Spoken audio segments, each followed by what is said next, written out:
Bonjour, je suis Jessica et je suis responsable du recrutement des bénévoles en Suisse pour Mercy Ships.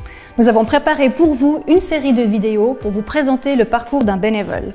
Et maintenant, j'ai le plaisir de vous présenter Mélodie qui va partager son expérience.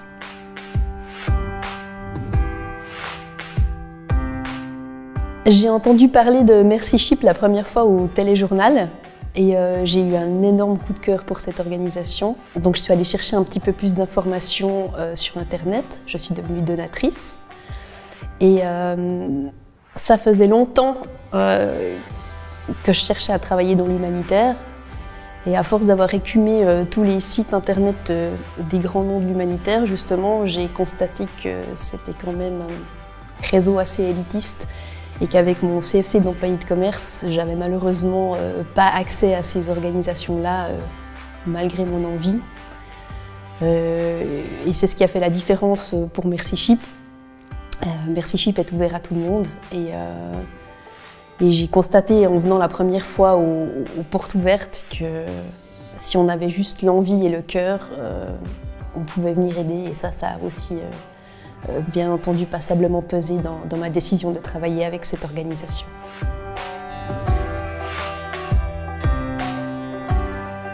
Alors j'ai une histoire familiale qui est assez lourde et je pense que j'ai commencé de voyager plus pour fuir. Et puis à force de voyager, juste visiter, c'était plus assez.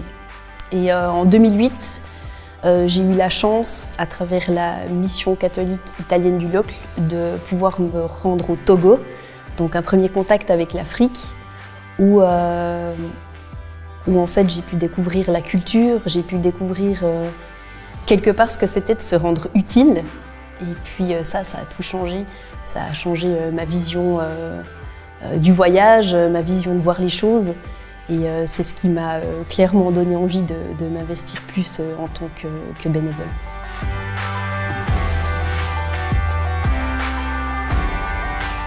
Ce qu'il faut savoir, c'est qu'entre le moment où j'ai envoyé mon dossier et le moment où j'ai été officiellement acceptée, ça a pris 8 mois. 8 mois où on ne sait pas si on va partir ou pas.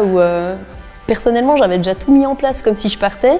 J'aurais très bien pu recevoir au final un message qui me disait que c'était pas le cas. Mais moi j'avais décidé que je partais, donc j'allais partir. Mais quoi qu'il en soit, je me souviens très bien encore l'émotion que ça m'a fait.